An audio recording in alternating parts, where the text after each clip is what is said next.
नमस्कार दोस्तों, मैं राजेश कुमार वड़ा स्कूल टीम की तरफ से आप सभी का हार्दिक स्वागत करता हूं। तो दोस्तों, हमने कौन सा चैप्टर पढ़ लिया था? हमने ब्लड के बारे में पढ़ा था और हमने किसके बारे में पढ़ा था? ह्यूमन न्यूट्रिशन के बारे में बात करी थी। आज हम बात कर रहे हैं मानव श्वसन तंत्र की, ह्यूमन रेस्पिरेटरी सिस्टम की। तो हमारा टॉपिक क्या होगा? मानव श्वसन तंत्र। और मानव श्वसन तंत्र में हमारा क्या होता है? ह्यूमन रेस्पिरेटरी सिस्टम में अगर हम बात करें कि ह्यूमन रेस्पिरेटरी सिस्टम क्या होता है, अगर मैं आपसे पूछूं कि बताइए सांस हम किस तरीके से ले सकते हैं, तो नॉर्मल सी बात, हम नाक के द्वारा सांस ले रहे हैं। और दूसरा बात करूँ कि हम वातावरण में से क्या चीज़ लेते हैं, तो आप मुझे एक ही आंसर दोगे कि वातावरण से सर हम ऑक्सीजन लेते हैं और कार्बन डाइऑक्साइड हम छोड़ देते हैं। तो आपने अगर ये बात जवाब, आपका अगर यही जवाब है कि हम वातावरण से ऑक्सीजन ले रहे हैं और क्या कर रहे हैं, CO2 को छोड़ रहे हैं, तो मुझे बताइए कि जब हम बीमार होते हैं और हमें ऑक्सीजन की आवश्यकता पड़ती है तो हॉस्पिटल में हमें फ्री में ऑक्सीजन क्यों नहीं मिलती? इसका रीज़न है आपके पास? जवाब है क्योंकि वहाँ पे पैसे लगते हैं। और बाहर से जो हम ले रहे हैं तो वो क्या, वो लगते हैं, वहाँ पे पैसे नहीं लगते। क्यों नहीं लगते? क्योंकि बाहर से हमें ऑक्सीजन फ्री में मिल रही है। लेकिन बाहर से हम ऑक्सीजन कभी भी नहीं लेते। बाहर से हम क्या लेते हैं? हवा लेते हैं। बाहर से हम हवा लेते हैं और हवा लेने के बाद हमारे हवा में कौन कौन सी गैस होती है? कार्बन डाइऑक्साइड भी होती है, आर्गन भी होती है, हीलियम भी होती है, नाइट्रोजन भी होती है, और कौन सी होती है? ऑक्सीजन भी होती है। लेकिन हमारे शरीर के अंदर सिर्फ और सिर्फ कौन सी गैस घुल सकती है?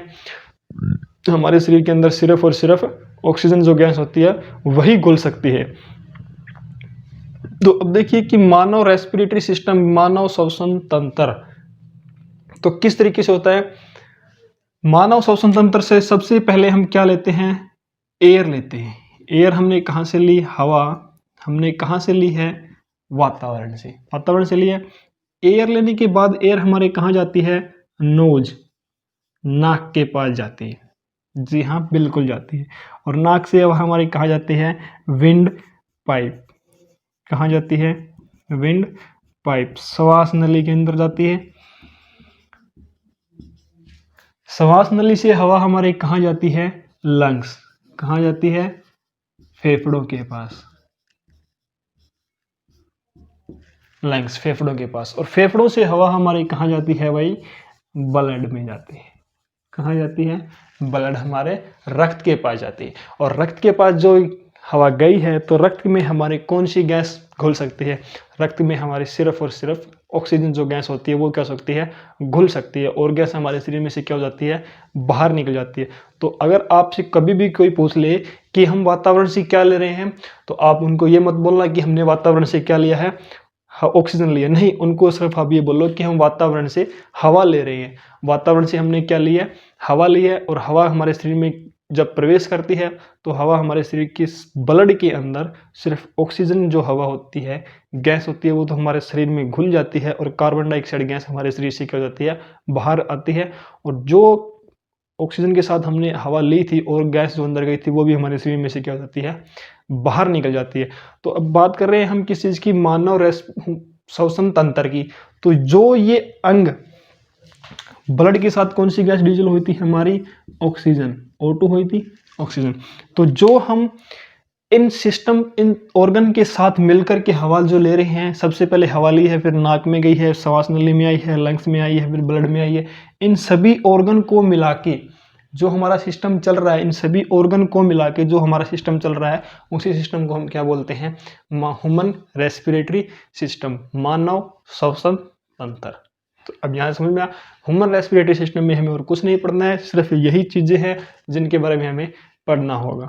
तो ह्यूमन रेस्पिरेटरी सिस्टम बिल्कुल सही। अब हम बात करते हैं किस चीज़ की, कि जब हम मानव श्वसन की बात करें तो उसकी डेफिनेशन, उसकी परिभाषा क्या होगी?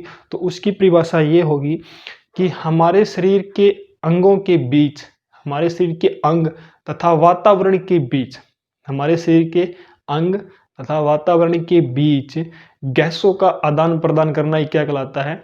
श्वसन कहलाता है। कैसे कहलाता है? तो देखिए, हमारे शरीर के अंग कौन कौन से हुए हैं? नाक, श्वास नली, फेफड़े, रुधिर, रक्त, ये हमारे शरीर के अंग है। और वातावरण से हमारी क्या थी? हवा ली हमने, वातावरण से ली है। तो इनके बीच जो गैस आती है और जो बाहर जाती है, इनमें हमें गैस ली थी कौन सी? हवा ली थी। हवा हमारे शरीर में कौन सी सिर्फ घुल सकती है? ऑक्सीजन। और ऑक्सीजन हवा घुली है और बाकी हवा जो क्या हो गई, बाहर हो गई, तो गैसों का आदान प्रदान हुआ है। इसी आदान प्रदान, गैसों का आदान प्रदान करना ही हमारा क्या कहलाता है, श्वसन कहलाता है। और श्वसन किन के बीच होना चाहिए आदान प्रदान, वातावरण के बीच और हमारे शरीर के अंगों के बीच। ठीक है, यहाँ तक समझ आया। और इन्हीं पूरे सिस्टम को मिला के, इन पूरे ऑर्गन्स को मिला के ही हमारा क्या बनता है, एक सिस्टम बनता है। और उस सिस्टम को हम क्या बोलते हैं, ह्यूमन रेस्पिरेटरी सिस्टम, मानव श्वसन तंत्र। तो हमें सबसे पहले क्या पढ़ना होगा, नोज के बारे में। हवा तो हमें पता है कि वातावरण में बिल्कुल खुलेआम, बिल्कुल खुली है, जो हमें सरेआम मिल सकती है। इसके लेने के लिए आपको कहीं से पैसे नहीं देने पड़ेंगे, कुछ भी नहीं करना पड़ता। तो अब सबसे पहले हमें किस चीज की बात करनी है, सबसे पहले हमें करनी है नाक की बात। और नाक से पहले हमें एक चीज और पढ़नी होगी कि क्या जो मानव श्वसन होता है, ह्यूमन रेस्पिरेटरी सिस्टम जो हमारा है, तो श्वास कितने प्रकार का होता है। सांस जो होता है हमारी हवा जो हम श्वसन लेते हैं, उसके अगर बात करें श्वसन के टाइप्स की बात करें, तो श्वसन हमारे दो प्रकार के होते हैं। कौन कौन से, two type of respiratory system, two types of respiratory system. मानव श्वसन तंत्र कितने प्रकार का होता है, दो प्रकार का। कौन कौन सा, एक होता है एरोबिक रेस्पिरेटरी सिस्टम, दूसरा होता है एनाएरोबिक रेस्पिरेटरी सिस्टम, एनाएरोबिक रेस्पिरेटरी सिस्टम। ये हो गया एरोबिक ऑक्सी श्वसन, क्या हो गया हमारा, ऑक्सी श्वसन। और ये दूसरा हो गया अनोक्सी श्वसन।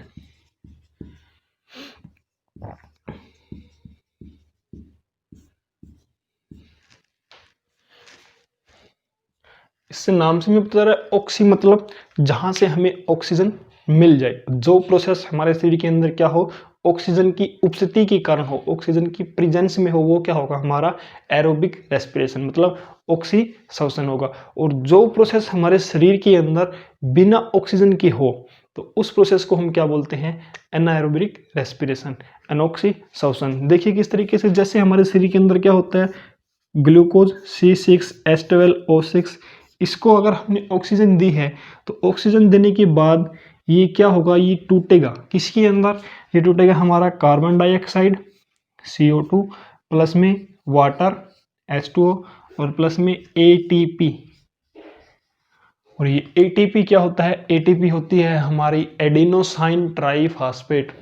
ये हमारे शरीर के अंदर जो ऊर्जा होती है, जो हम खाना खाते हैं उसके दौरान हमें जो ऊर्जा मिलती है, वो हमारी किस में कवर हो जाती है, वो हमारी कवर हो जाती है ATP की फॉर्म में।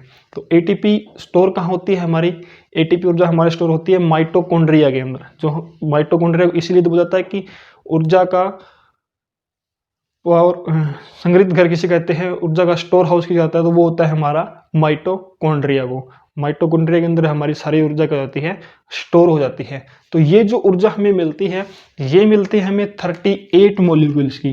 कितनी, 38 मॉलिक्यूल्स, 38 अणुओं की।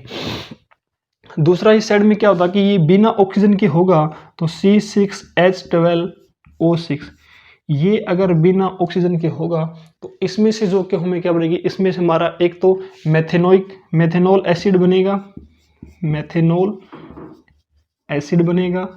दूसरा हमारा यहाँ पे लैक्टिक एसिड बनेगा, लैक्टिक अम्ल।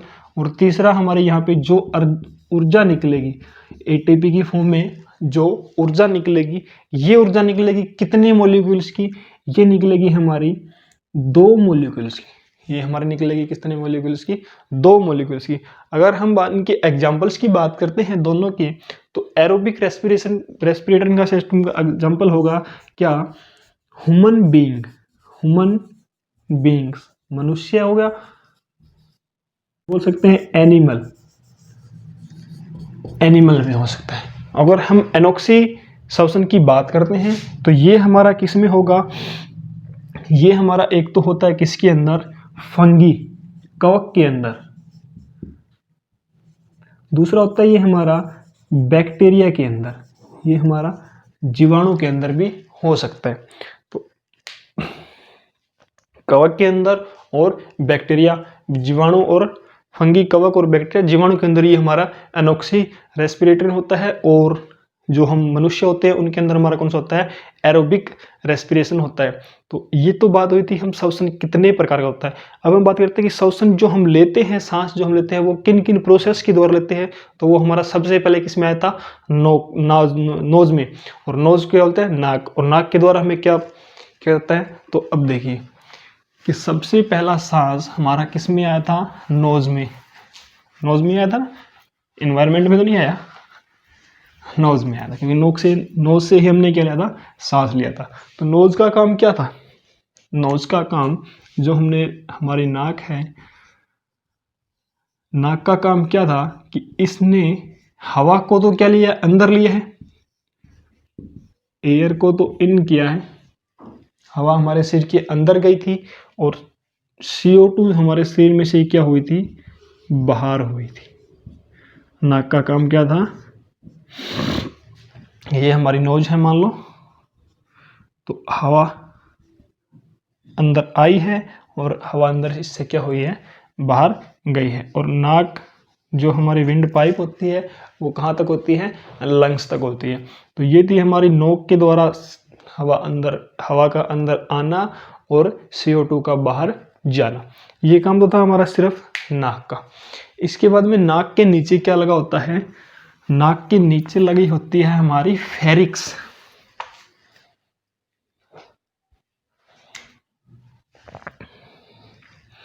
नंबर 2 पे लिखो फेरिक्स।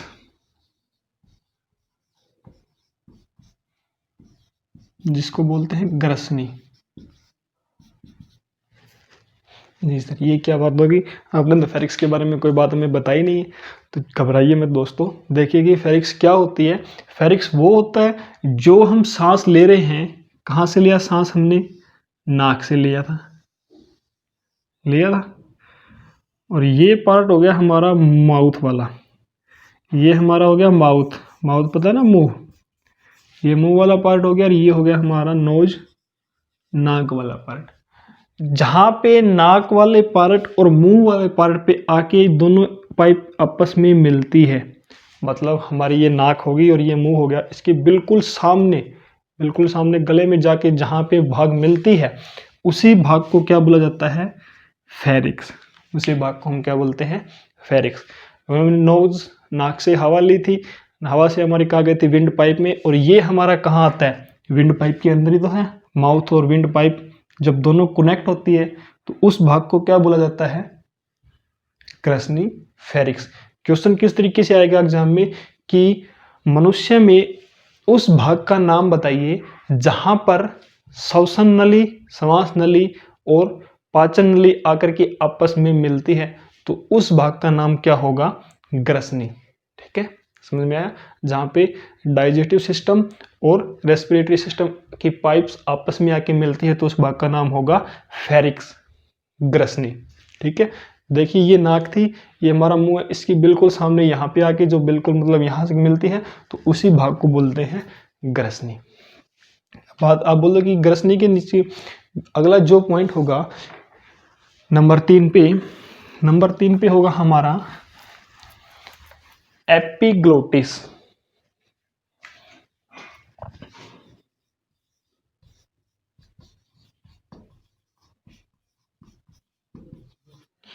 एपिग्लोटिस होता है घाटी का ढक्कन।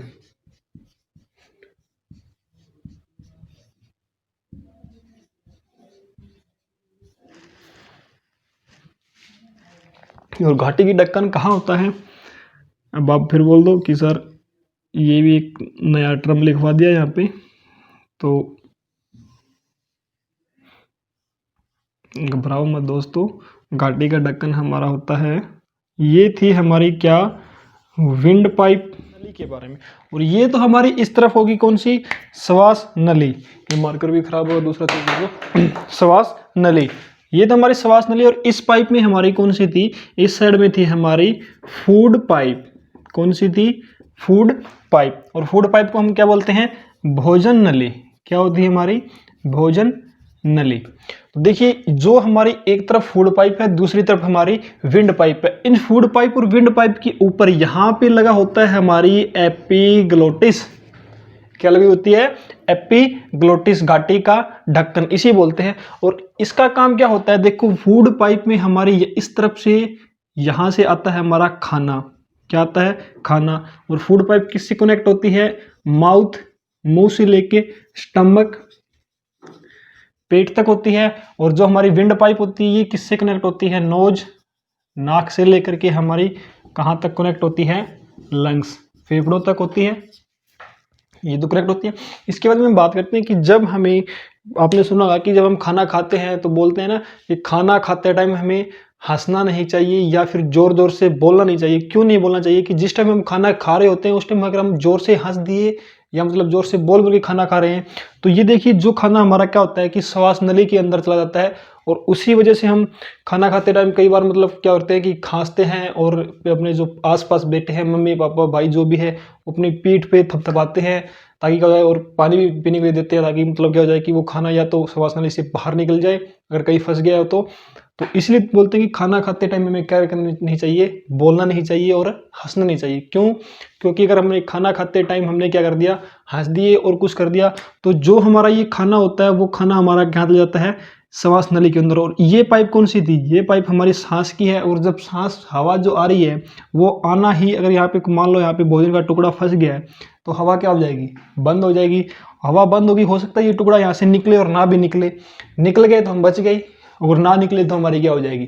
हवा का आना जाना बंद हो जाएगा तो हार्ट अटैक आएगा। हार्ट अटैक से हमारी क्या होगी? मौत होगी। तो इसीलिए कहा जाता है कि खाना खाते टाइम हमें जोर से बोलना नहीं चाहिए और जोर जोर से हंसना नहीं चाहिए। नहीं तो आप क्या हो जाओगे? अगर आप जोर से बोल रहे हो, जोर से हंस के खाना खा रहे हो तो उससे क्या हो जाएगा? टुकड़ा हमारे इस पाइप के अंदर फंसेगा और आप परमानेंटली हंसने के लायक नहीं रहेंगे।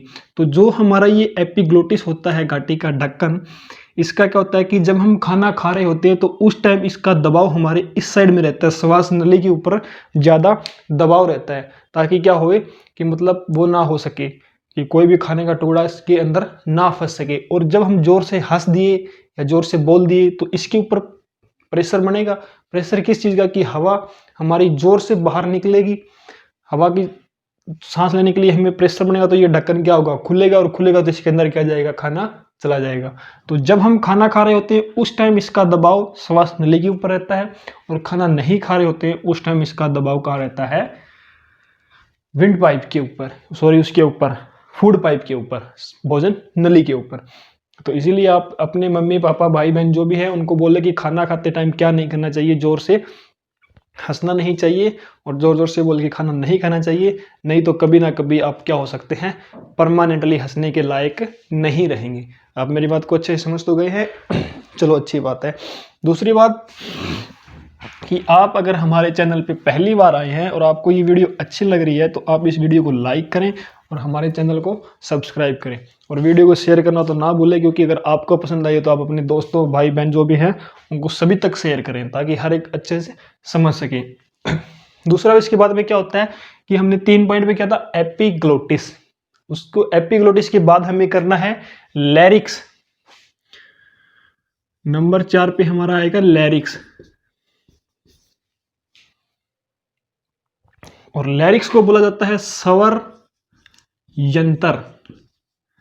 सर ये तो स्वर यंत्र तो आपने बताया नहीं। देखिए कि स्वर यंत्र मैंने नहीं बताया, लेकिन होता है कि स्वर यंत्र हमारे कहाँ लगा होता है? स्वर यंत्र जो होता है वो हमारी श्वास नली के ऊपर ही लगा होता है। तो इसीलिए मैंने मुख्य रेस्पिरेटरी सिस्टम के अंदर ये जो सांस लिखा था उसमें नहीं लिखा, क्योंकि ताकि एक एक पार्ट आएगा वो हम अच्छे से पढ़ेंगे। अब देखिए हमारी स्वर यंत्र क्या होता है? स्वर यंत्र को बोलते हैं वोकल कॉर्ड।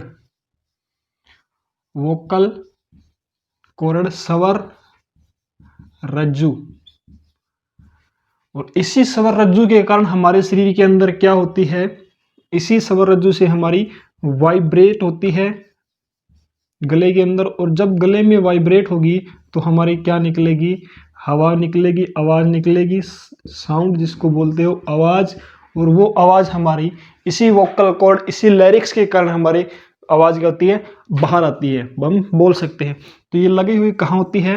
तो ये हमारी यहाँ होती है फेरिक्स के नीचे एपिग्लोटिस और एपिग्लोटिस के नीचे हमारा क्या हो गया, लैरिक्स, लैरिक्स स्वर यंत्र। अब बताइए कि जब हम बोल रहे हैं तो हमें बोलने के लिए किस चीज़ की आवश्यकता पड़ेगी, एक तो लैरिक्स की आवश्यकता पड़ेगी और दूसरी हमें किस चीज़ की आवश्यकता पड़ेगी, दूसरी हमें हवा की आवश्यकता पड़ेगी। अगर आप बिना हवा के बोल सकते हैं क्या, कभी नहीं बोल सकते। आप अपना मुंह बंद करके बोलने का प्रयत्न करें, बोल सकते हैं, नहीं बोल सकते। क्यों नहीं बोल सकते कि हम जब मुंह बंद करके बोलने की कोशिश करते हैं तो आवाज़ हमारी बाहर नहीं आती, सिर्फ वाइब्रेट होती है। ये बात मानते हो, वाइब्रेशन होती है। अगर नहीं होती तो आप कोशिश करके देख लो एक बार मुंह बंद करके बोलने की, बोलोगे, बोल पाया कोई, नहीं बोल पाया, क्योंकि सिर्फ वाइब्रेशन ही हुई है। और जब वाइब्रेट होगी तो हवा नहीं होगी। वाइब्रेशन होने के बाद हमारी आवाज़ किस तरीके से आती है, वो आती है कि जो हम बोलते हैं, बोलने के लिए हमें क्या चाहिए, हवा चाहिए। जब हवा हमारे इस लैरिक्स पे आकर के टकराती है तब हमारी क्या होती है, वाइब्रेट होती है। और वाइब्रेट होगी तो हमारी क्या होगी, आवाज़ निकलेगी। जब हवा हमारी लैरिक्स से टकराएगी तो हमारी क्या होती है, आवाज़ निकलती है। और जब हवा लैरिक्स से नहीं टकराएगी तो क्या होगा, आवाज़ नहीं निकलेगी। जैसे कि आपने एग्जाम्पल करके देख लिया होगा, सभी ने मुंह बंद करके बोलने की कोशिश की है, किसी की आवाज़ नहीं आई है, सिर्फ क्या हुई है, वाइब्रेशन हुआ है। इसके बाद इसमें होता है कि इसके ऊपर यहाँ पे लगी हुई होती है एक छोटा सा भाग होता है, उसको बोलते हैं ग्लोटिस। वो था एपिग्लोटिस, घाटी का ढक्कन, और ये है ग्लोटिस। ग्लोटिस को हिंदी में बोलो, इंग्लिश में बोलो, एक ही बात है, एक ही नाम होगा, ग्लोटिस। और इस ग्लोटिस का काम क्या होता है कि जो हम सांस ले रहे हैं, जो हम सांस ले रहे हैं उस सांस को पूरे प्रेशर के साथ तो नीचे भेजना, जो हमने हवा बाहर से ली है उस हवा को पूरे दबाव के साथ नीचे भेजना और उसी दबाव के साथ क्या करना, बाहर निकालना। इस ग्लोटिस का काम इतना ही होता है कि जो हम हवा बाहर से ले रहे हैं उस हवा को पूरे दाब के साथ अंदर कर भेजना शरीर के, और उसी दाब के साथ क्या करना, बाहर निकालना। जिस दाब से वो अंदर जाएगी उसी दाब से हवा क्या होगी, बाहर निकलेगी। एक होता है इसके लैरिक्स के चारों तरफ यहाँ पे लगा होती है कार्टिलेज मसल्स, यहाँ पे होती है कार्टिलेज मसल्स, कार्टिलेज मसल्स जिसको बोलते हैं उपास्थि मांसपेशियां, उपास्थि मांसपेशियां। और ये उपास्थि मांसपेशियां, इसका इंग्लिश में नाम होता है क्या जी, जिसको बोलते हैं एडम्स एप्पल, एडम्स एप्पल। ये हिंदी में लिखो या इंग्लिश में लिखो, एक ही नाम है, एडम्स एप्पल। और ये एडम्स एप्पल के सामने एक पॉइंट लिख लो स्टार लगा करके, यहाँ पे डबल स्टार मैंने लगा दिया। एडम्स एप्पल क्या होता है, ये पाया जाता है, it is found in mail.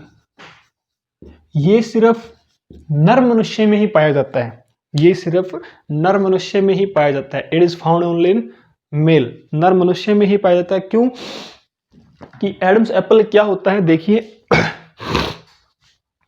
आपके घर पे आपके भाई है, आपके पापा है, देखना आपके दादा जो भी हैं उनके देखना कि यहाँ पे ये बड़ा भाग, ये वाला भाग देखो थोड़ा सा बाहर निकला हुआ होता है ना, थोड़ा सा ये भाग जो होता है बाहर निकला हुआ होता है, इसी भाग को बोलते हैं एडम्स एप्पल। अब अपनी मम्मी के हैं, घर पे मम्मी है, बहन है, कोई भी है, उनके देखना यहाँ पे ये वाला भाग बाहर नहीं निकला होता। तो ये किसमें पाया जाता है, ये सिर्फ पाया जाता है किसमें, नर मनुष्य के अंदर ही। ये लड़कियों में हो या लड़कियां जो भी है, महिलाएं हैं जो भी है, मतलब लड़कियां हैं, महिलाएं हैं जो भी है, उनके अंदर ये नहीं पाया जाता। और ये पाया जाता है कि इसके अंदर सिर्फ और सिर्फ मेल में ही, फीमेल में ये कुछ भी, मतलब कहने की बात है कि ये मेल में पाया जाता है, फीमेल में ये नहीं होता। ठीक है, तो ये जो भाग बाहर निकला होता है इसी भाग को बोलते हैं एडम्स एप्पल। तो क्वेश्चन आपका किस तरीके से कि उस भाग का नाम बताइए जो कि केवल मनुष्य में ही पाया, मतलब केवल नर मनुष्य में पाया जाता है, तो उस भाग का नाम होगा एडम्स एप्पल। और उस भाग का नाम बताइए जो हमारी स्वर, जो हमारी मतलब आवाज निकालने में मदद करता है, तो उस भाग का नाम हमारा क्या होगा, लैरिक्स स्वर यंत्र। या आपसे पूछ ले कि उस भाग का नाम बताइए, उनसे कहा जहां पर आकर के हमारी क्या मिलती है, श्वास नली, और दूसरा हमारा क्या मिलता है, मतलब पाचन नली आपस में मिलती है, तो उस भाग का नाम हमारा क्या होगा, फेरिक्स, ग्रसनी, जो हमने 2 नंबर पे पढ़ा था। ठीक है, यहां तक सभी को समझ में आया। ठीक है, अब देखिए आगे, फेरिक्स के बाद, लैरिक्स के बाद में नंबर जो भी है 4, 5, उसमें होता है कि हम सबसे पहले एक बात करते हैं मैंने बताया भी था कि आपको कि जो हमारा श्वसन तंत्र होता है उसमें श्वसन तंत्र में सबसे मुख्य कार्य है, सबसे मुख्य अंग कौन सा होता है? मेन रेस्पिरेटरी सिस्टम, मुख्य श्वसन तंत्र कौन सा होता है? तो मुख्य श्वसन तंत्र होते हैं हमारे लंग्स, फेफड़े। जो फेफड़े होते हैं वही हमारे मुख्य श्वसन तंत्र होता है। तो अगला पॉइंट हो गया हमारा लंग्स। हम नाक से कहां पे पहुंच गए थे? विंड पाइप में। विंड पाइप हमने कर ली है और विंड पाइप से बाद में क्या पहुंच गए? लंग्स में। और लंग्स के बाद में कहां पहुंचना है? ब्लड में। हो गया चैप्टर कंप्लीट, लंग्स, फेफड़े। तो इसका एक पॉइंट तो हो गया, ये हो गया main respiratory system. Main respiratory system, मुख्य श्वसन तंत्र। नंबर एक पॉइंट तो ये हो गया, अगर आपसे पूछ लिया जाए कि मनुष्य में उस मुख्य श्वसन तंत्र कौन सा होता है, तो वो होता है हमारा लंग्स, फेफड़े। और फेफड़े हमारे कितने होते हैं? 2। अब बात करते हैं कि फेफड़ों का जो कलर होता है वो कैसा होता है? इनका कलर होता है पिंक। रेड मत बोल देना कि हमारे ब्लड के अंदर रेड रक्त होता है तो इसका रंग भी क्या होगा? लाल होगा। नहीं होगा। इसका रंग कैसा होता है? इसका रंग होता है पिंक, गुलाबी।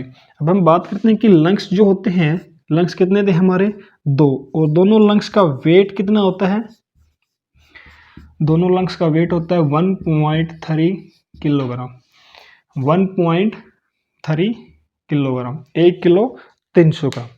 अगर क्वेश्चन आपसे इस तरीके से पूछे कि हमारे शरीर के अंदर सबसे भारी अंग कौन सा है?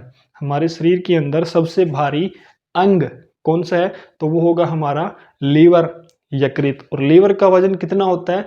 1.5 किलोग्राम, लगभग 1.5 किलोग्राम के आसपास हमारे लीवर का वजन होता है। और उसके बाद सेकंड हैवीएस्ट ऑर्गन, दूसरा भारी अंग कौन सा होगा? तो वो होगा हमारा लंग्स, फेफड़े। और फेफड़े का वजन कितना होता है? 1.3 किलोग्राम। अब इसके बाद में मुझे लगा कि जो हमारे लंग्स होते हैं, फेफड़े होते हैं, फेफड़ों के चारों तरफ क्या लगी होती है? एक मेम्ब्रेन लगी होती है। मेम्ब्रेन क्या होती है? झिल्ली। और उस झिल्ली का नाम बताइए। तो इस पे आप डबल ट्रिपल स्टार लगा करके लिख ले, ये क्वेश्चन एग्जाम में बहुत बार पूछा जाता है। फेफड़ों के बाहर लगी मेम्ब्रेन झिल्ली का नाम बताइए। तो उस झिल्ली को बोलते हैं प्लूरा।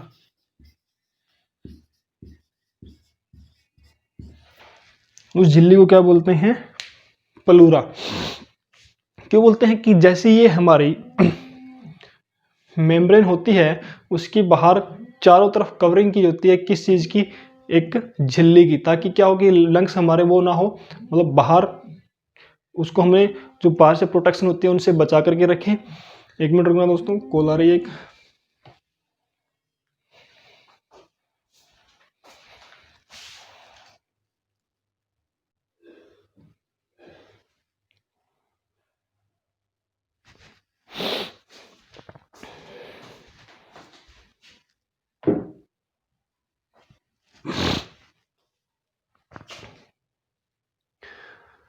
तो हम किस बारे में बात करते हैं? हम बात करते हैं उस भाग का नाम बताइए जो हमारे लंग्स के चारों तरफ लगी होती है। तो उस मेम्ब्रेन्स का नाम होता है प्लूरा, झिल्ली। तो झिल्ली हमारे किस काम करती है? कि ये हमारे फेफड़ों को बचाए रखती है, फेफड़ों को बढ़ने से बचाए रखती है ताकि इनका वेट ज़्यादा ना हो जाए। किस तरीके से? और देखो कि जैसे कि हमारी ये, मान लो हमारे पास मार्कर है, इस मार्कर में अगर हम इंक डाल रहे हैं, अगर वो इंक इसके बाद के चारों तरफ की कवरिंग नहीं होगी तो क्या इंक इसके अंदर रह जाएगी? नहीं रहेगी। तो इंक क्या हो जाएगा?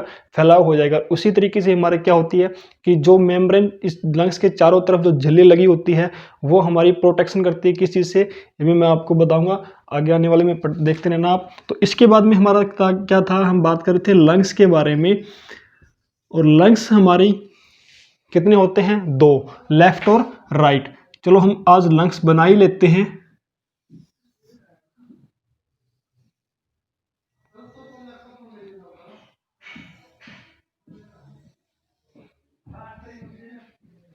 तो ये हमारा लंग्स का होता है कुछ इस तरीके से भाग।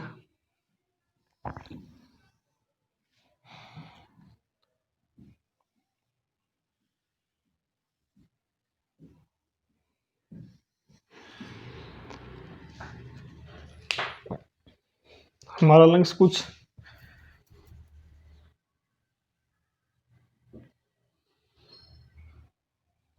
ऐसा होता है। और लंग्स में क्या होता है कि फेफड़ों के अंदर जो हमारा राइट फेफड़ा होता है वो आकार में भी थोड़ा बड़ा होता है और साइज में भी क्या होता है, बड़ा होता है, और दाहिना जो लेफ्ट फेफड़ा है हमारा वो हमारा क्या होता है, छोटा होता है। तो ये हमारा कौन सा हो गया, लेफ्ट लंग, बायां फेफड़ा, और ये हमारा कौन सा हो गया, राइट, दायां फेफड़ा। ये हमारा बायां फेफड़ा, ये हमारा दायां फेफड़ा। तो हमने कौन सा पढ़ा था कि अगर आपसे पूछ ले कि आकार साइज में बड़ा फेफड़ा कौन सा होता है, तो वो हमारा होता है कौन सा, दायां फेफड़ा। अब हमने यहां तक पढ़ा था कि हमारे यहाँ पे ये क्या थी, हमारी विंड पाइप श्वास नली थी, विंड पाइप श्वास नली, और यहाँ पे हमारी क्या लगी हुई थी, फेरिक्स, लैरिक्स, एपिग्लोटिस, एपिग्लोटिस। इसके नीचे क्या था हमारा, लैरिक्स, ये हमने पढ़ लिया था।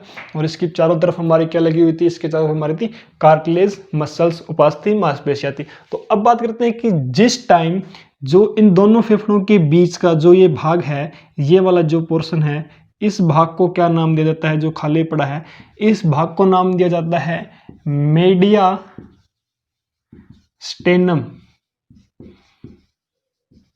Media stannum.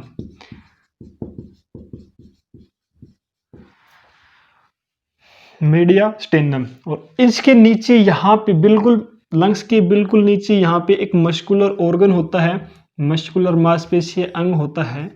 इस अंग को नाम दिया जाता है डायफ्राम। क्या नाम दिया जाता है, डायफ्राम। ये होती है डायफ्राम।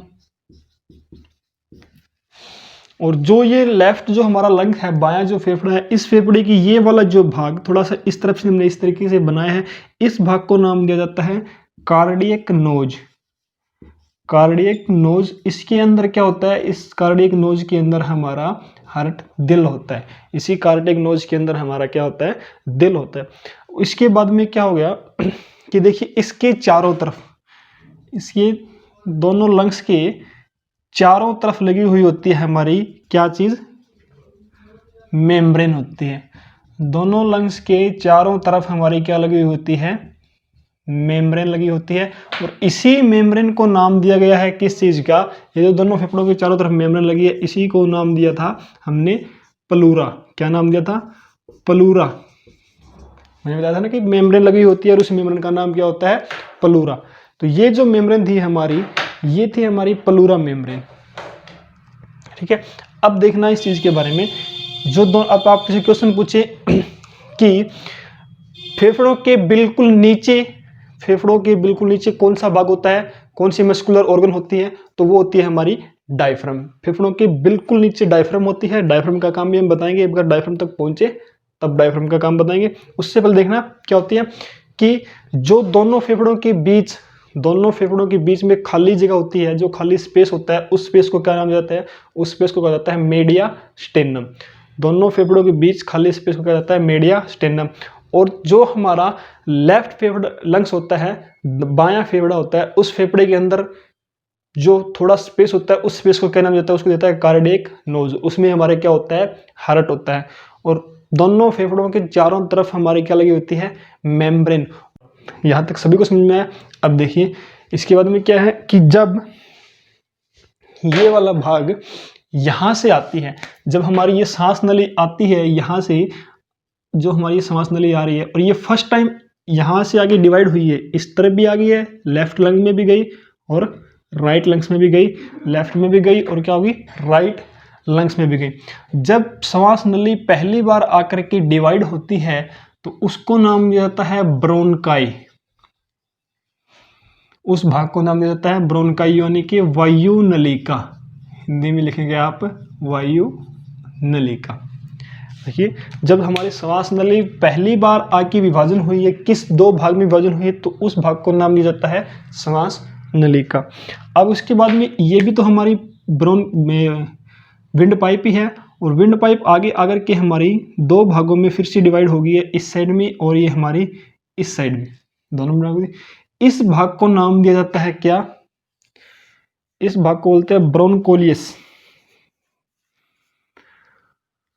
ब्रोंकोलियस ये होती है हमारी वायु कोष्ठ नलिका।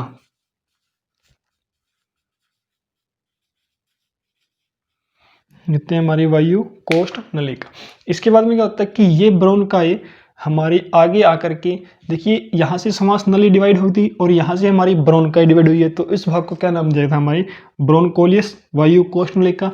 इसके बाद में ये ब्रोंकालिस जो होती है ये आगे आकर के ऐसे कुछ स्ट्रक्चर बना लेती है, अंगूर के जैसी बहुत सारी स्ट्रक्चर बना लेती है, और इन्हें क्या कहा जाता है? इन्हीं भाग को हम बोलते हैं एल्वियोली। एल्वियोली यानी कि कुपिका। इसी भाग को बोला जाता है कुपिका। अब देखिए क्या हो, समझ में आया? नहीं आया तो देखो, जब श्वास नली प्रथम बार विभाजन हुआ है, जब श्वास नली का प्रथम बार विभाजन हुआ तो उस भाग को बोलते हैं ब्रोंकाई, वायु नलिका। जब श्वास नली का दूसरी बार विभाजन हुआ है, यहाँ पे श्वास नली का दूसरी बार विभाजन हुआ है और ब्रोंकाई का पहली बार विभाजन हुआ है, तो उसको हम नाम दे देते हैं ब्रोंकोलियस, वायु कोष्ठ नलिका। इसके बाद मतलब कि जब श्वास नली का तीसरा विभाजन, श्वास नली का तीसरा विभाजन, वायु नलिका का दूसरा विभाजन और वायु कोष्ठ नलिका का पहला विभाजन क्या कहलाता है? एल्वियोली कुपिका कहलाता है। अब लिखिए, मैं यहां लिख देता हूं इसको थोड़ा सा रफ करके।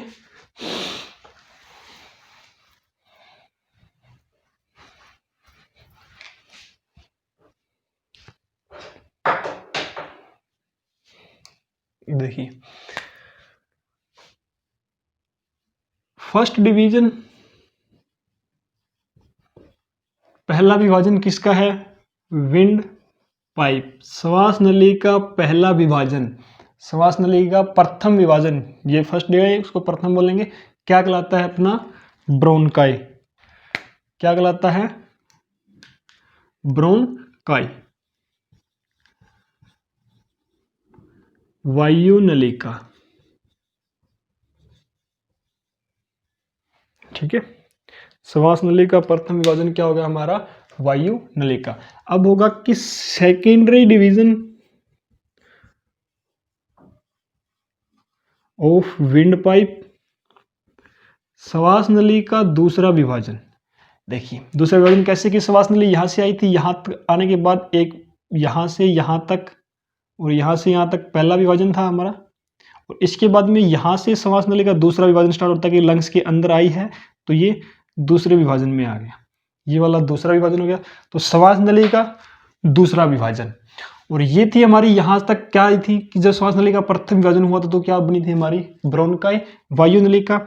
यहाँ क्या होगा? श्वास नली का दूसरा विभाजन एंड फर्स्ट डिवीजन ऑफ, पहला विभाजन किसका? ब्रोंकाई का। वायु नलिका का पहला विभाजन और श्वास नली का दूसरा विभाजन हमारा क्या कहलाता था? ब्रोंकोलियस, वायु कोष्ठ नलिका। क्या होता? ब्रोंकोलियस, वायु कोष्ठ नलिका।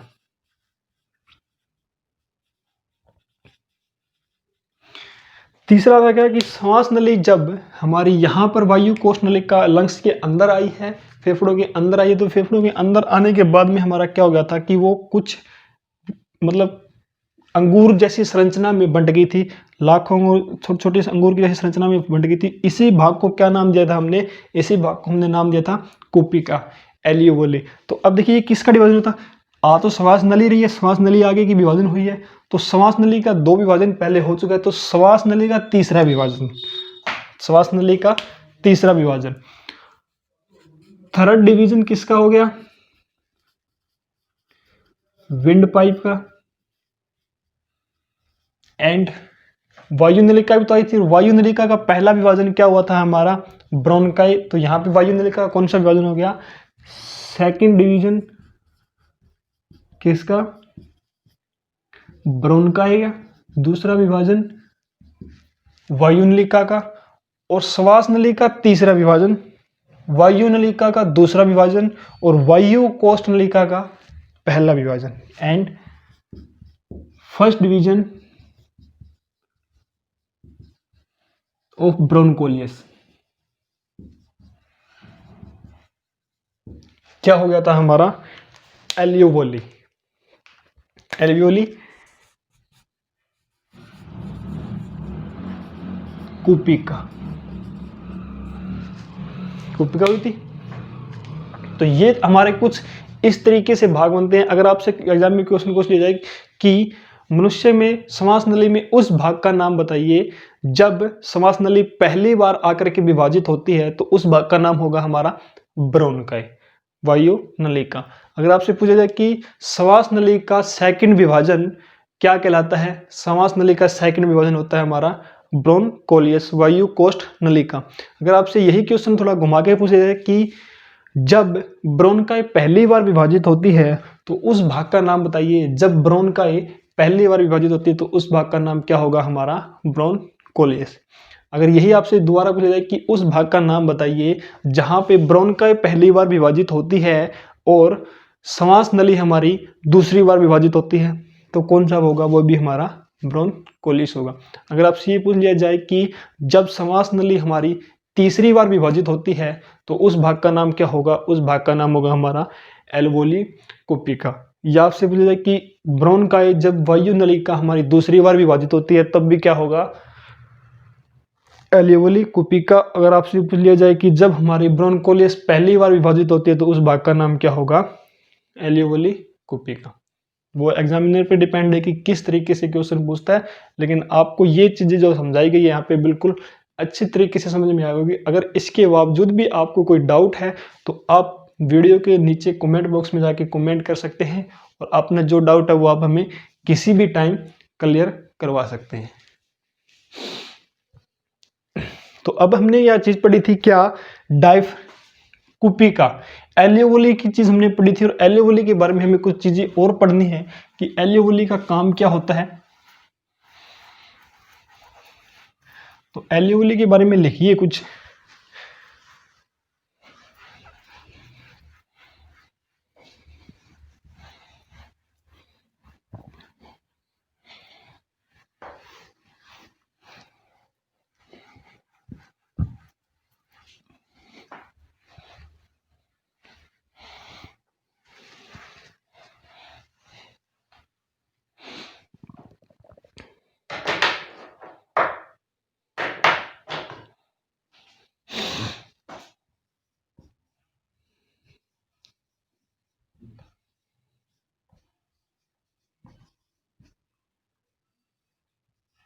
एल्वियोली कुपिका। कुपिका क्या होती है? नंबर 1 पॉइंट लिखो इसका कुपिका का कि ये इनका अगर आपसे साइज पूछा जाए, साइज तो ये होती है साइज में कितने की? ग्रेप्स, अंगूर के जैसा साइज होता है इनका। अंगूर संरचना का आकार पूछा जाए साइज होता है तो ये छोटे छोटे अंगूर के जैसी संरचना होती है इनकी। अगर आपको 10th क्लास की साइंस में पढ़ोगे तो उसको आपको मिलेगा कि छोटे छोटे लाखों गुब्बारों जैसी संरचना होती है जिन्हें क्या कहा जाता है? एल्वियोली कहा जाता है। अगर मान लो कि छोटे छोटे लाखों गुब्बारे अगर हम फैलाएंगे तो उनका शेप अगर हम बनाएंगे हमारी अगर लंग्स में डालेंगे तो हमारा साइज कितना बड़ा हो जाएगा? बहुत बड़ा हो जाएगा। तो इसीलिए जब 10th क्लास की साइंस तक ताकि बच्चों को अच्छे से समझ में आए तो वहां तक आपको मिलेगा ये एक बैलून की तरह होती है, गुब्बारे की तरह होती है। और जब हम कंपटीशन लेवल में पढ़ते हैं तो वहाँ ग्रेप्स अंगूर पे आ जाता है। तो अंगूर में अगर छोटे छोटे लाखों अंगूर संरचना होती है अंगूरों की इस आकार की तो उन्हें क्या कहा जाता है? ग्रेप्स, एल्वियोली कुपिका कहा जाता है। अब अगर हम बात करते हैं कि कुपिका होती कितनी है हमारे शरीर के अंदर, तो एक लंग्स में, एक फेफड़े के अंदर, एक लंग्स के अंदर 1 लाख कुपिका होती है। एक लंग्स के अंदर 1 लाख कुपिका, चाहे वो लेफ्ट है चाहे राइट है, एक के अंदर 1 लाख है तो हमारे फेफड़े कितने थे? 2। तो 2 के अंदर कितनी होगी? 2 लाख कुपिका होगी। तो अब कुपिका जो होती है वो क्या काम करती है? कुपिका हमारा काम करती है किस चीज का? तो 1 लाख टोटल हमारी बॉडी के अंदर कितनी है? 2 लाख। और एक लंग्स में कितनी है? 1 लाख। तो 1 लाख के स्ट्रक्चर तो हम बना नहीं सकते, हम बनाएंगे सिर्फ एक कोशिका का। और उसी तरीके से हमारे क्या होती है कि दोनों की दोनों कोशिकाएं क्या करती है, काम करती है। तो अब देखिए, जब हमारा ये तो थी हमारी एलियोवोली कोशिका, हमारे शरीर में से, हमारे हर्ट में से, मतलब हमारी बॉडी के पास कौन सी वेन आर्टरी धमनी है जो कि अशुद्ध रक्त लेकर के आती है, मतलब उसमें CO2 की मात्रा ज़्यादा होती है और ऑक्सीजन की मात्रा क्या होती है, कम होती है। ऑक्सीजन की मात्रा कम होती है और वो हमारे लेके आती है पल्मोनरी आर्टरी। पल्मोनरी आर्टरी जिसे क्या कहा जाता है, फुफ्फुसीय धमनी। फुफ्फुसीय धमनी, ये पल्मोनरी आर्टरी का काम क्या होता है कि जो पल्मोनरी आर्टरी हमारी होती है, ये हमारे शरीर के पास, हार्ट के पास, मतलब इनको लंग्स के पास क्या लेकर के आती है, ये हमारे अशुद्ध रक्त को लेकर आती है। और अशुद्ध रक्त का मतलब क्या है कि उसमें कार्बन डाइऑक्साइड गैस की मात्रा ज़्यादा होगी और ऑक्सीजन की मात्रा क्या होगी, हमारी कम होगी। ये जो हम हार्ट वाला पार्ट पढ़ेंगे उसमें आपको अच्छे तरीके से समझ में आएगा कि कौन सी आर्टरी कहाँ और किससे जुड़ी हुई होती है। तो इसके बाद में हमारा क्या होता है कि यहाँ पर आने के बाद में भी क्या हो गया, CO2 की मात्रा ज़्यादा है यहाँ पे और ऑक्सीजन की मात्रा कम है। तो ये वाला भाग कौन सा था इसके ऊपर, यहाँ पे हमने कौन सी चीजें पढ़ी थी, यहाँ पर हमने पढ़ी थी क्या चीजें, यहाँ पे हम पढ़ रहे थे किस चीज के बारे में, ये हमारा एलियोवोली से ऊपर कौन सा पार्ट जुड़ा होता है, एलियोवोली के ऊपर था हमारा ब्रोंकोलियस और ब्रोंकोलियस से ऊपर ब्रोंका, ब्रोंका से ऊपर हमारी विंड पाइप में लैरिक्स, फेरिक्स और नोज थी ना, मतलब सबसे ऊपर हमारी नोज थी, नोज के नीचे हमारी फेरिक्स थी, फेरिक्स के निचला भाग हमारा एपिग्लोटिस था, एपिग्लोटिस से नीचे हमारा लैरिक्स था और लैरिक्स के नीचे हमारी क्या थी, जब श्वास नली का प्रथम बार विभाजन हुआ तो क्या हुआ था, हमारी कौन सी पाइप आई थी, ब्रोंकाई। और ब्रोंकाई का प्रथम विभाजन और श्वास नली का दूसरा विभाजन हमारा क्या था, ब्रोंकोलियस। और ब्रोंकोलियस का प्रथम, श्वास नली का तीसरा और ब्रोंकाई का दूसरा हमारा क्या थी, एलियोवोली कोशिका थी।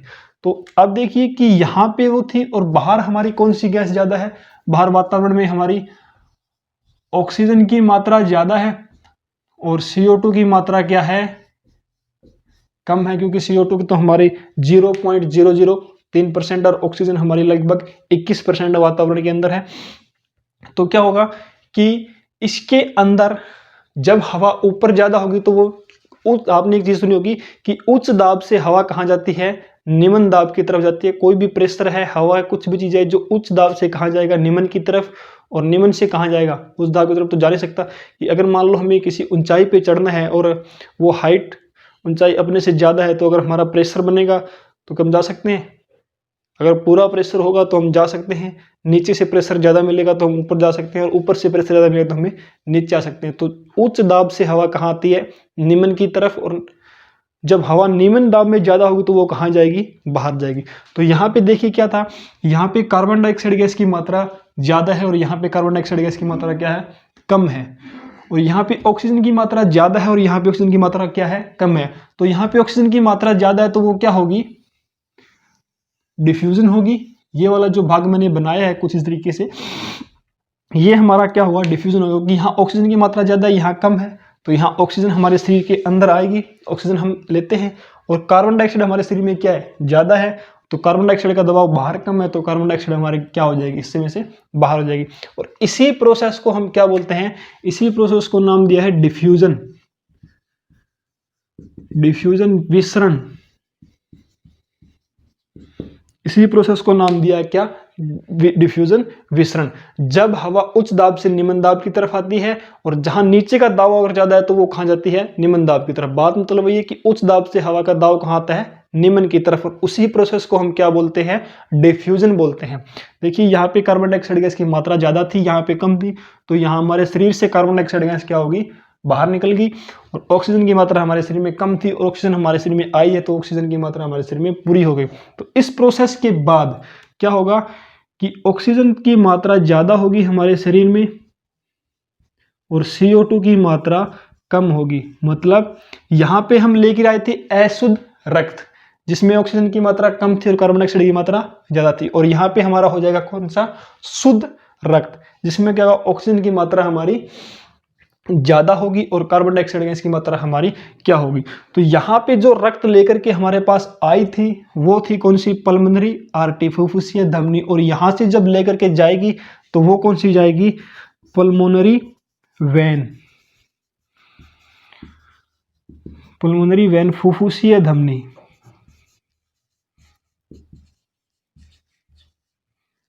वेन सॉरी फुफ्फुसीय शिरा, वेन शिरा होती है, फुफ्फुसीय शिरा। और इसके बाद जब हमारे फुफ्फुसीय शिरा में आता है तो ये हमारे किस में जाएगा, लेफ्ट ओरिकल में जाएगा, लेफ्ट ओरिकल से किस में जाएगा, लेफ्ट वेंट्रिकल में जाएगा, लेफ्ट वेंट्रिकल से किस में जाएगा, ये हमारा अरोटा के पास जाएगा, और अरोटा से हमारा कहाँ जाएगा, ये हमारा स्मॉल आर्टरी के पास, छोटी धमनियों के पास जाएगा, और स्मॉल आर्टरी से ये हमारा कहाँ जाएगा, ऑर्गन के पास। और ऑर्गन हमारे शरीर में क्या होते हैं, छोटे छोटे अंग तंत्र होते हैं, सिस्टम होते हैं जो हमारे शरीर को क्या करते हैं, रेगुलेट करते रहते हैं। तो यही था हमारा कोपिका का चैप्टर, मतलब ब्लड रेस्पिरेशन का चैप्टर। हम कहाँ से चले थे, नाक से लेकर के हम चले थे, और नाक से लेने के बाद हम कहाँ पहुंच रहे हैं, हमारी कोपिका के अंदर। कोपिका से हमने कहाँ पहुंचा दिया, हमारे ब्लड के अंदर।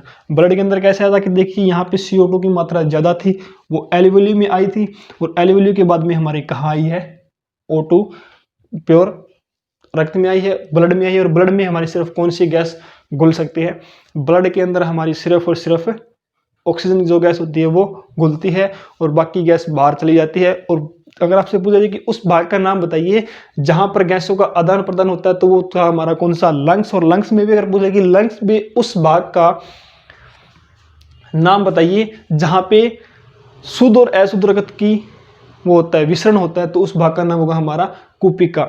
अगर आपसे पूछा जाए कि उस भाग का नाम बताइए जहां पे ऑक्सीजन और CO2 का आदान प्रदान होता है, उस प्रोसेस को हम क्या बोलते हैं, तो उस प्रोसेस को हम बोलते हैं डिफ्यूजन। विसरण प्रोसेस के द्वारा हमारी क्या होती है, गैसों का आदान प्रदान होता है। थोड़ा पानी पी लेते हैं।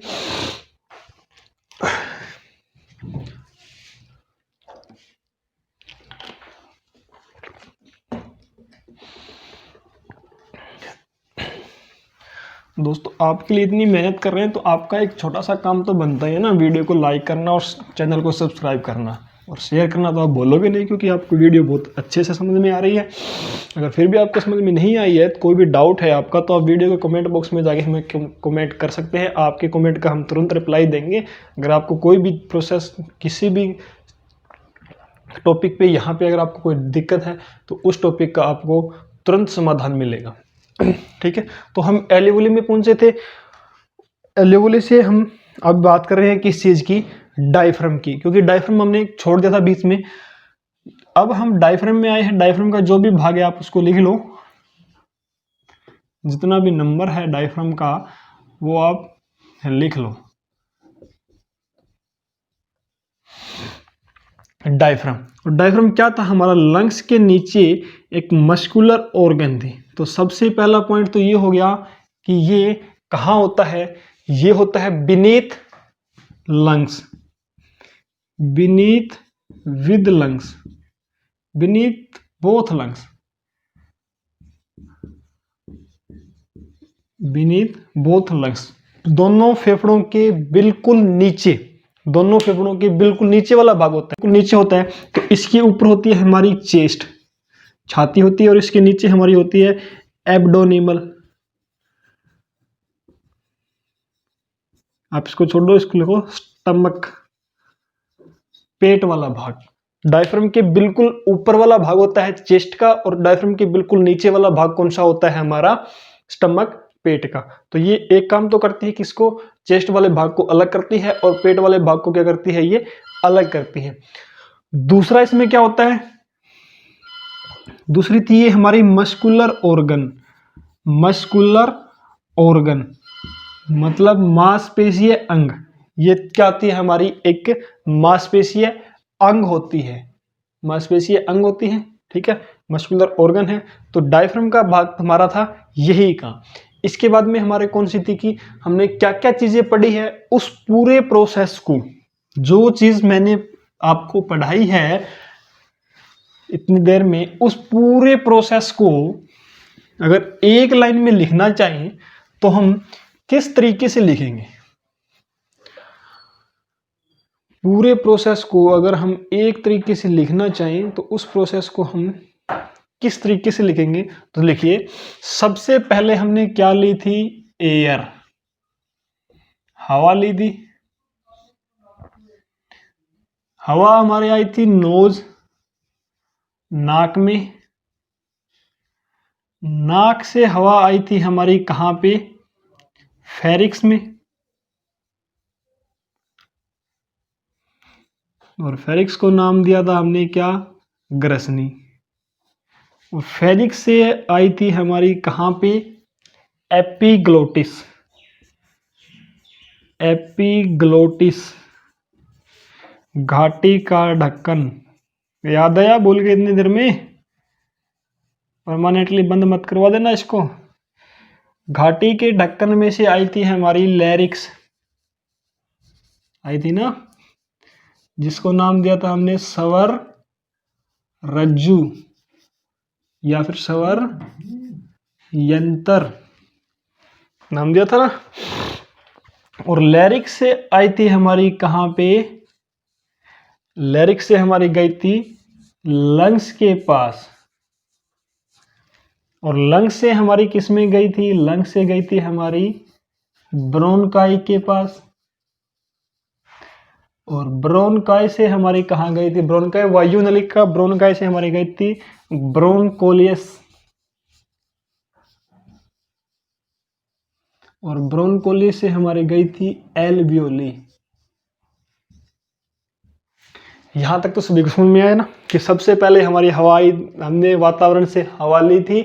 हवा हमारे नाक में आई थी, नाक से फेरिक्स ग्रसनी में, ग्रसनी से एपिग्लोटिस पे, एपिग्लोटिस से लैरिक्स में, लैरिक्स से लंग्स में, फेफड़ों में, फेफड़ों से ब्रोनकाई वायुनलिका में, वायुनलिका से ब्रोनकोलियस वायु कोष्ठनलिका में, वायु कोष्ठनलिका से हमारी कहाँ आई थी? एलियोली कुपिका के अंदर। और कुपिका के अंदर हमने कौन सा प्रोसेस किया था? कुपिका के अंदर हमने गैसों का डिफ्यूजन प्रोसेस किया था। कौन सा प्रोसेस किया था? डिफ्यूजन। और डिफ्यूजन प्रोसेस करने के बाद हमारी ये कहां पे गई थी? ये गई थी हमारा बाया आलिंद के पास, लेफ्ट ओरिकल। और बाया आलिंद से हमारी गई थी किसके पास? बाया निल्ले के पास, लेफ्ट वेंट्रिकल। बाया निल्ले के बाद ये हमारी गैस कहाँ गई थी?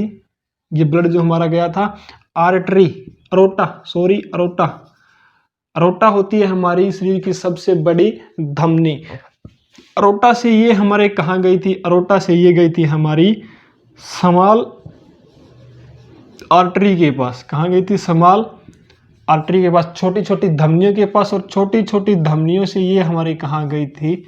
ऑर्गन के पास, अंग के पास। यही था हमारा पूरा का पूरा प्रोसेस जो हमने अभी पिछले कितने टाइम में भी पढ़ा है, 1 घंटे से जो हम पढ़ रहे हैं, 1 या 1.5 घंटे से, वो हमारा पूरा का पूरा प्रोसेस अगर हम लिखना चाहिए तो ये होगा आप हमारा सबसे पहले रेस्पिरेटरी सिस्टम का ये प्रोसेस बनता है। यही था हमारा पूरा का पूरा रेस्पिरेटरी सिस्टम। ये आपको किसी भी बुक में कहीं नहीं मिलेगा, ये मैंने खुद अपनी तरफ से बनाया है। आप कोई भी बुक उठाओ उसमें आपको पूरा का पूरा प्रोसेस ऐसा लिखा हुआ कहीं नहीं मिलेगा। ना हमने कहीं से पढ़ा है, ना कोई बात, नहीं आपको कहीं पे ये मिलेगा, सिर्फ हमारे YouTube चैनल पे ही मिलेगा। इसके बाद ये जो प्रोसेस मैंने बनाया ये सिर्फ आप लोगों के लिए बनाया ताकि आप इसको पूरी अच्छे तरीके से समझ जाए। और इस प्रोसेस को भी आपने पढ़ लिया तो जो वीडियो हमने बनाई है वो वीडियो आपको बिल्कुल अच्छे तरीके से समझ में आएगी, ताकि वो वीडियो आप पीछे वाला आप जो भाग देखोगे वो देख के ये भाग आप खुद भी बना सकते हो। कोई लंबी बड़ी बात नहीं है, लेकिन फिर भी आप अगर ना बनाना चाहे, बनाना आता हो तो आप इसमें देख के बिल्कुल अच्छे तरीके से बना सकते हो। तो यही था हमारा प्रोसेस बार बार में कि एपिग्लोटिस क्या होता है और जो हमारी रेस्पिरेटरी सिस्टम क्या होता है। अब आपने एक चीज सुना होगा कि आप जो भी मूवीज या जो भी सीरियल कोई भी देखते हैं उसमें एक लाइन लिखी आती है कि smoking is injurious to health. धूम्रपान क्या होता है, स्वास्थ्य के लिए हानिकारक होता है। तंबाकू से एक जानलेवा कैंसर होता है और कुछ होता है। ऐसी चीज़ें हमें बार बार देखने को मिलती है, एड्स भी मिलते हैं। हाँ, सिगरेट्स की जो डब्बी लेते हैं उसके ऊपर भी होता है, आप बीड़ी का जो लेते हैं उसके ऊपर भी होता है।